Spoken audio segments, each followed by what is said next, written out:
ರಾಹುಲ್ ಗಾಂಧಿ ಅವರು ಕೇರಳದ ಒಂದು ಕ್ಷೇತ್ರದಿಂದನೂ ಕೂಡ ಸ್ಪರ್ಧೆ ಮಾಡ್ತಾರೋ ನಮ್ಗೆಲ್ಲ ವಿಚಾರ ಗೊತ್ತಿರೋದೆ. ವಯನಾಡು ಕ್ಷೇತ್ರದಿಂದ ಅವರು ಸ್ಪರ್ಧೆ ಮಾಡ್ತಾ ಇದ್ದಾರೆ. ಈ ಕಾರಣಕ್ಕಾಗಿ ಅವರು ಸದ್ಯ ಕೇರಳದಲ್ಲೂ ಬೀಡು ಬಿಟ್ಟಿದ್ದಾರೆ.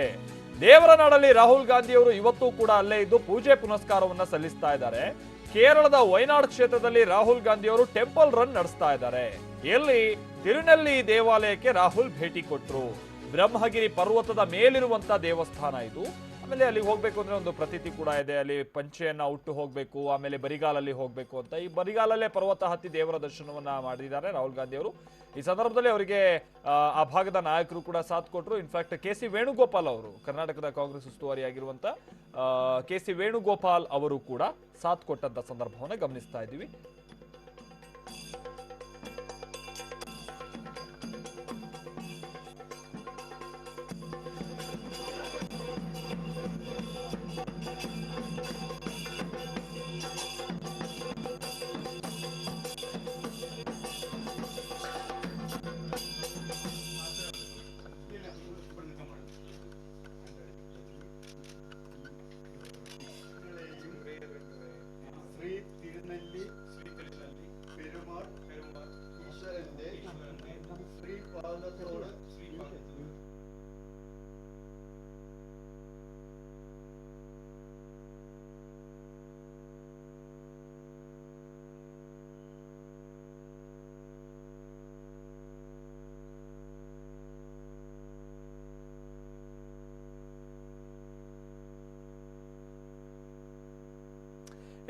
ರಾಹುಲ್ ಗಾಂಧಿ ಅವರು ದೇವಸ್ಥಾನಕ್ಕೆ ಭೇಟಿ ಕೊಟ್ಟಂತ ಸಂದರ್ಭವನ್ನು ಗಮನಿಸ್ತಾ ಇದ್ದೀವಿ. ಅಲ್ಲಿರುವಂತ ಬಹುಶಃ ಪ್ರಧಾನ ಅರ್ಚಕರು ಅಂತ ಕಾಣಿಸುತ್ತೆ. ಅವರೊಂದಷ್ಟು ವಿಶೇಷ ಸೂಚನೆಗಳನ್ನ ಕೊಟ್ಟರು. ಇಲ್ಲಿ ಹೇಗೆ ಪೂಜೆ ಪುನಸ್ಕಾರ ಸಲ್ಲಿಸಬೇಕು ಏನು ಎತ್ತ ಅಂತ ಒಂದಷ್ಟು ಮಂತ್ರವನ್ನ ಕೂಡ ಅವ್ರ ಬಾಯಲ್ಲಿ ಪಠಿಸುವಂತ ಪ್ರಯತ್ನ ಮಾಡಿದ್ರು.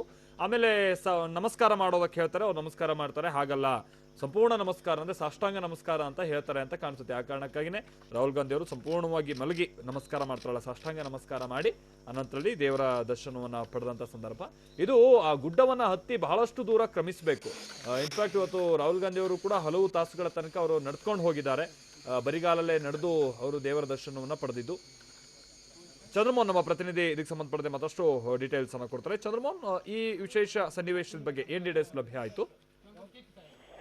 ಹೌದು ಮಲ್ತೇಶ್, ಈಗಾಗಲೇ ರಾಹುಲ್ ಗಾಂಧಿ ಕೇರಳದ ವಯನಾಡಿನಿಂದಲೂ ಕೂಡ ಲೋಕಸಭಾ ಚುನಾವಣಾ ಅಭ್ಯರ್ಥಿಯಾಗಿ ನಾಮಪತ್ರವನ್ನು ಸಲ್ಲಿಸಿದರೆ ಇವತ್ತು ಕೇರಳದ ವಯನಾಡಿಗೆ ಭೇಟಿಯನ್ನು ಕೊಟ್ಟು ಅಲ್ಲಿನ ಧಾರ್ಮಿಕ ಸ್ಥಳಗಳಿಗೆ ಮತ್ತು ಪ್ರಮುಖ ದೇವಾಲಯಗಳಿಗೆ ಭೇಟಿಯನ್ನು ಕೊಟ್ಟು ಪೂಜೆಯನ್ನ ಸಲ್ಲಿಸ್ತಾ ಇದ್ದಾರೆ. ಪೂಜೆ ಪುನಸ್ಕಾರಗಳನ್ನ ಮಾಡ್ತಾ ಇದ್ದಾರೆ. ಕೇರಳದ ವಯನಾಡಿನಲ್ಲಿರ್ತಕ್ಕಂತಹ ತಿರುನೆಲ್ಲಿ ದೇವಾಲಯಕ್ಕೆ ಇವತ್ತು ರಾಹುಲ್ ಗಾಂಧಿ ಅವರು ಭೇಟಿ ಕೊಟ್ಟಿದ್ದಾರೆ. ಇದು ಬ್ರಹ್ಮಗಿರಿ ಪರ್ವತದ ಮೇಲಿರ್ತಕ್ಕಂಥ ದೇವಾಲಯ. ಹೀಗಾಗಿ ಈ ದೇವಾಲಯಕ್ಕೆ ಬರಿಗಾಲಿನಲ್ಲೇ ಪಂಚೆಯನ್ನ ಉಟ್ಟು ರಾಹುಲ್ ಗಾಂಧಿ ಅವರು ನಡ್ಕೊಂಡು ಹೋಗಿದ್ದಾರೆ. ಇದು ಬೆಟ್ಟವನ್ನು ಹತ್ಬೇಕಾದ್ರೂ ಕೂಡ ಸಾಕಷ್ಟು ಕಷ್ಟ ಪಟ್ಕೊಂಡೇ ಹೋಗಿದ್ದಾರೆ. ಬರಿಗಾಲಲ್ಲಿ ಕಲ್ಲು ಮಣ್ಣು ಇರ್ತಕ್ಕಂತಹ ಹಾದಿ, ಈ ಒಂದು ಕಲ್ಲು ಮಣ್ಣಿನ ಹಾದಿನಲ್ಲೇ ರಾಹುಲ್ ಗಾಂಧಿ ದೇವಾಲಯಕ್ಕೆ ನಡ್ಕೊಂಡು ಹೋಗಿ ಅಲ್ಲಿ ಪೂಜೆ ಪುನಸ್ಕಾರವನ್ನ ಮಾಡಿದ್ದಾರೆ. ಇವರಿಗೆ ಕಾಂಗ್ರೆಸ್ನ ನಾಯಕರುಗಳು ಕೂಡ ಸಾಥನ್ನ ಕೊಟ್ಟಿದ್ರು. ಕೆ.ಸಿ. ವೇಣುಗೋಪಾಲ್ ಸೇರಿದಂತೆ ಕೇರಳದ ಕಾಂಗ್ರೆಸ್ ನಾಯಕರುಗಳು ಕೂಡ ರಾಹುಲ್ ಗಾಂಧಿ ಅವರ ಜೊತೆಗಿದ್ರು. ಮುಖ್ಯವಾಗಿ ಕಾಂಗ್ರೆಸ್ ಪಕ್ಷ ಮತ್ತು ರಾಹುಲ್ ಗಾಂಧಿ ಅವರು ಕಳೆದ 3-4 ವರ್ಷಗಳಿಂದಲೂ ಕೂಡ ಸಾಫ್ಟ್ ಹಿಂದುತ್ವವನ್ನ ಅನುಸರಿಸ್ತಾ ಇದ್ದಾರೆ. ಮೋದಿ ಅವರು ಉಗ್ರ ಹಿಂದುತ್ವವಾದಿ ಆಗಿರೋದ್ರಿಂದಾಗಿ ಅದನ್ನ ಕೌಂಟರ್ ಮಾಡ್ಲಿಕ್ಕೋಸ್ಕರನೇ ಯಾವ್ಯಾವುದೇ ರಾಜ್ಯಕ್ಕೆ ಭೇಟಿ ಕೊಟ್ಟರು ಕೂಡ ಅಲ್ಲಿ ಹಿಂದೂ ದೇವಾಲಯಗಳಿಗೆ ರಾಹುಲ್ ಗಾಂಧಿ ಅವರು ಭೇಟಿ ಕೊಡ್ತಾರೆ. ಅದೇ ರೀತಿಯಲ್ಲಿ ಈಗ ಕೇರಳದ ವಯನಾಡ್ನಲ್ಲೂ ಕೂಡ ಈಗ ಹಿಂದೂ ದೇವಾಲಯಗಳಿಗೆ ಭೇಟಿ ಕೊಡ್ತಕ್ಕಂತಹ ಕೆಲಸವನ್ನ ರಾಹುಲ್ ಗಾಂಧಿ ಅವರು ಮಾಡ್ತಾ ಇದ್ದಾರೆ. ಈ ಮೂಲಕವಾಗಿ ಹಿಂದೂಗಳ ಮತವನ್ನ ಸೆಳೆತಕ್ಕಂತ ಕೆಲಸವನ್ನು ಕೂಡ ಮಾಡ್ತಾ ಇದ್ದಾರೆ. ವಯನಾಡ್ನಲ್ಲಿ ಅಲ್ಪಸಂಖ್ಯಾತರೇ ಬಹುಸಂಖ್ಯಾತರಾಗಿದ್ದಾರೆ. ಆದ್ರೂ ಕೂಡ ಅಲ್ಲೂ ಕೂಡ ಹಿಂದೂಗಳು 45%ರಷ್ಟಿದ್ದಾರೆ. ಹಾಗಾಗಿ ಹಿಂದೂಗಳಿಗೂ ಕೂಡ ಒಂದು ಸಂದೇಶವನ್ನ ರವಾನೆ ಮಾಡುವಂತ ಉದ್ದೇಶದಿಂದ ಈಗ ಹಿಂದೂ ದೇವಾಲಯಗಳಿಗೂ ಕೂಡ ರಾಹುಲ್ ಗಾಂಧಿ ವಯನಾಡ್ನಲ್ಲಿ ಭೇಟಿನ ಕೊಟ್ಟಿದ್ದಾರೆ. Maltesh, thank you Chandramohan.